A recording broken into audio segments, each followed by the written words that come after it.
Probably the worst thing that can happen when you're buying a property is you miss out on it from another buyer. It's called gazumping, the most emotional part of buying a property. It does happen. Let's learn about the solution around what you can do to not get gazumps. Stay tuned.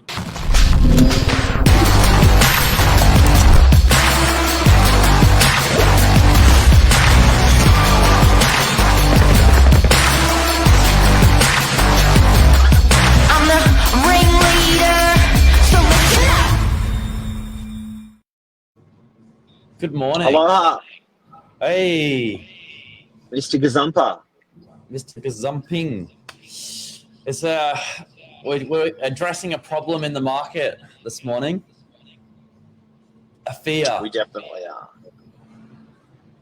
We definitely are. It's a massive one out there. So I guess where this comes from is when you're buying a place, and it happens more often. There's either no one on a property or there's 5 people on a property that want to buy the property.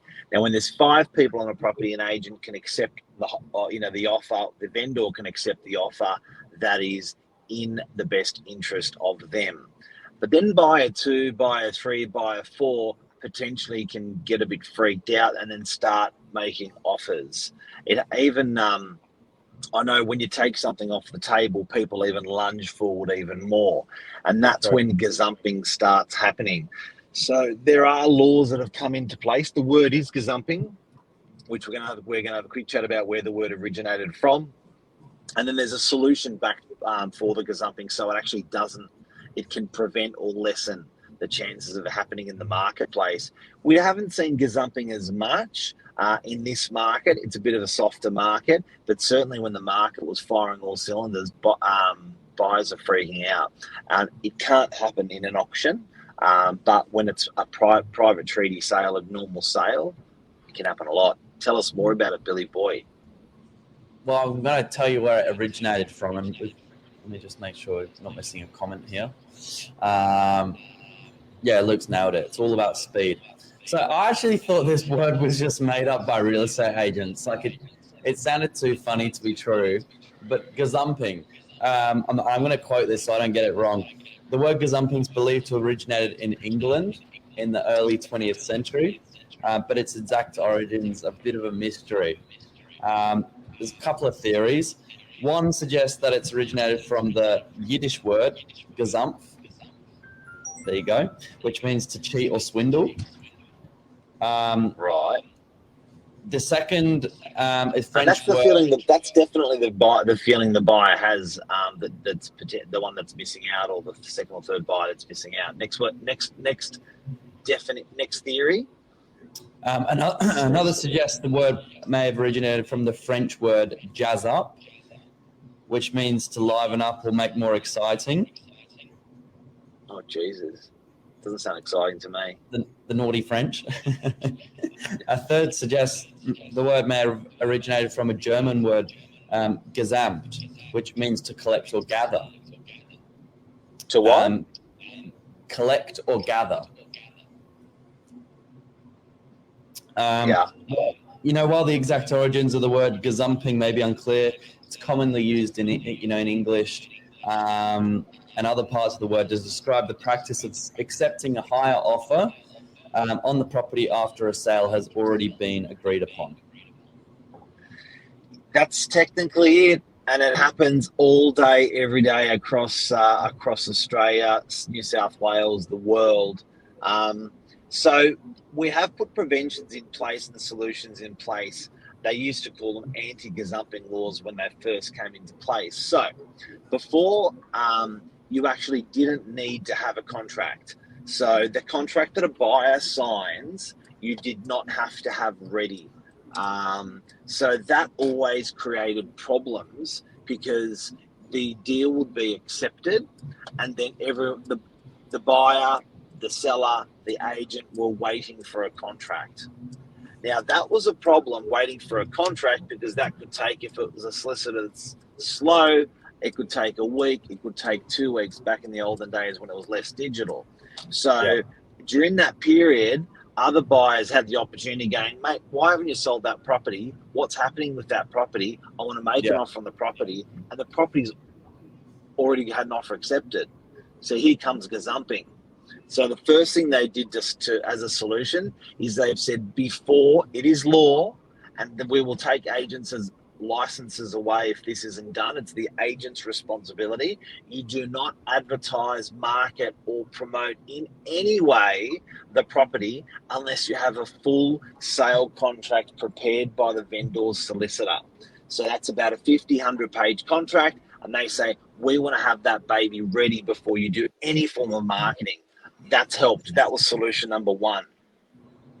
Yeah, I think, and I've never known like a practice without these things in place. But it's interesting to get your insight because you've seen both. Absolutely. Nah, it was before 30 years ago. I started 30 years ago, and it was mandatory to have the contract prepped. Oh, there you go. But for example, like your old man, he would have been well into it, into the years, like definitely on the beforehand. Yeah, right. Definitely. And am I correct in saying commercial real estate, you don't need that contract initially? Yeah, so commercial is interesting. Really good point. This is residential. They got these anti-gazumping laws in for. With commercial, you do not have to have a contract ready to go to formally promote a property, which is pretty amazing. And there's no cooling off offered, which we're going to double back on in a sec. So tell us about the cooling off period. This is another thing that's been introduced to minimise, shorten, stop gazumping laws. Yeah, so the cooling off period is a standard clause in a residential contract of sale where it's standard. Once you're signing, unless there's a 66W produced, which is a document that waives the cooling off period, you're into a 5 business day. It kind of freezes time on the vendor side of things where they've got a commitment to the buyer. The buyer's then still got time to finalize their due diligence, get the contract reviewed by professionals if they want to.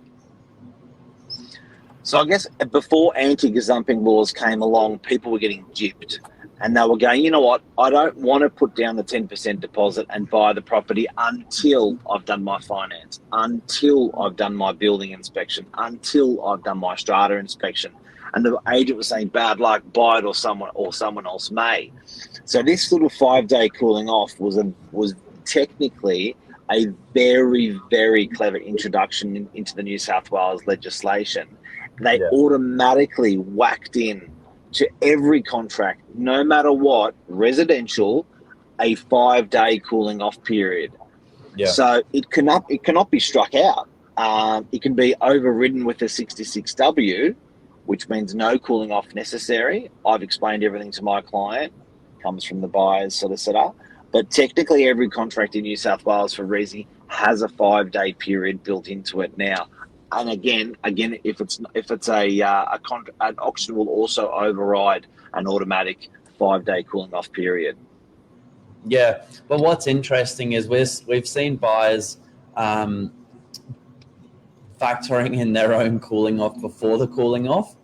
So they're saying to us as agents, we want to review the contracts, we want to send it off to our solicitor, we want to download the building and pest, we want to do our strata reports. Before we sign on a cooling off period. And you're trying to explain to these guys, like, that's okay, but please understand that's what the cooling off period is there for. It also leaves you sort of open to any other competition. So in the buyer's interest, especially in a hot market or where you've got a couple of groups coming through, if you can see it's a busy open home and you know there's interest there, it might be in your best interest to get it signed on a cooling off period and take out that competition. And the stakes are higher. Like if a buyer gets blown up from another buyer, i.e. something their offer has been accepted, family, husband, wife, kids are over the moon.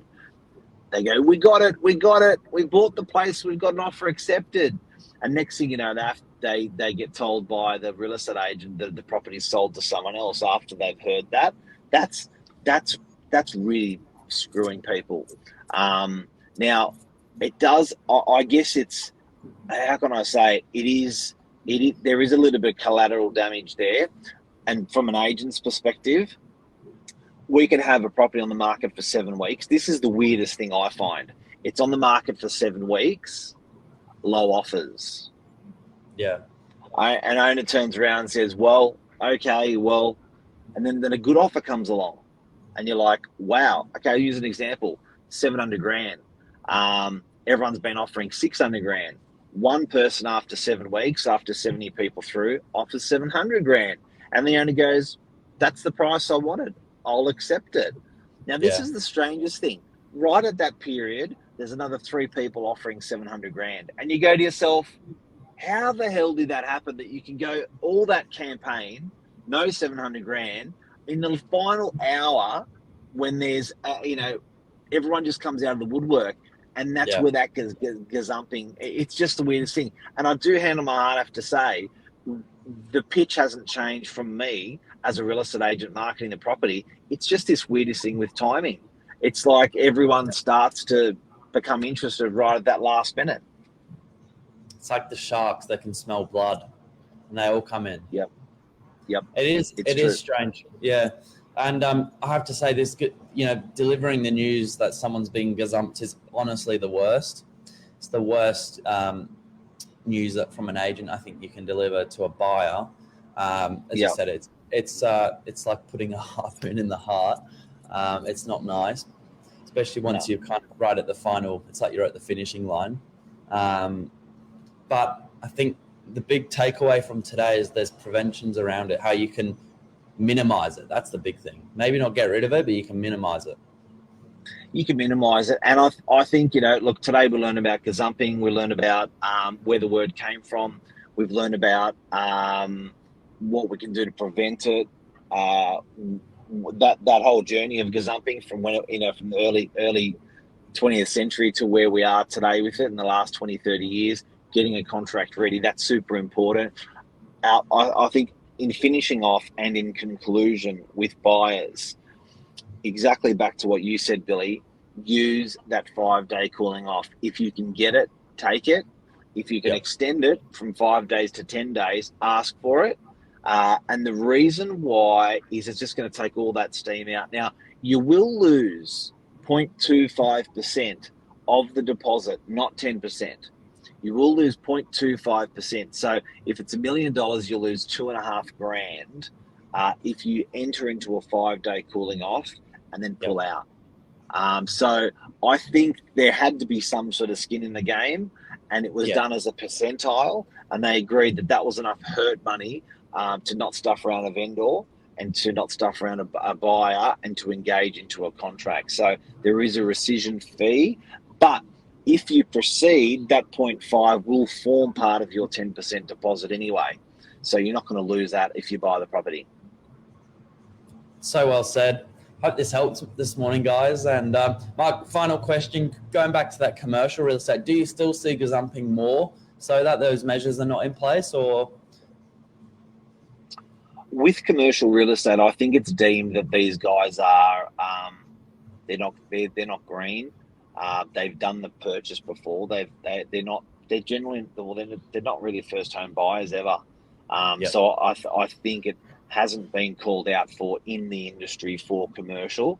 It's probably been enjoyed by the sellers, enjoyed by the purchasers and the agents. There haven't been broken hearts like with residential. Funny that. I reckon. Yeah. Great episode. Hey, Billy, what happened to your head? So I got a bit excited on the weekend. I was a bit thirsty, so I grabbed a beer, popped the cap, and it shot me right in the forehead. And that is like 2 little teeth marks from the beer cap. It's lucky it didn't go like a bit further down to the eyes. But if anyone doesn't know, we had our Christmas party on the weekend, and it was the Novak Christmas party, which we actually hold in March, 3 months after, because everyone's real busy through Christmas. And where's the family shot? We got the family shot. I've got it here. Yeah. awesome weekend.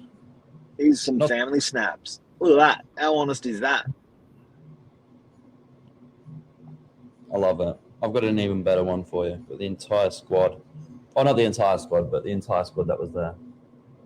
Captain Milosh was there. Oh, there you go. My legs look really long there. Yeah, they are.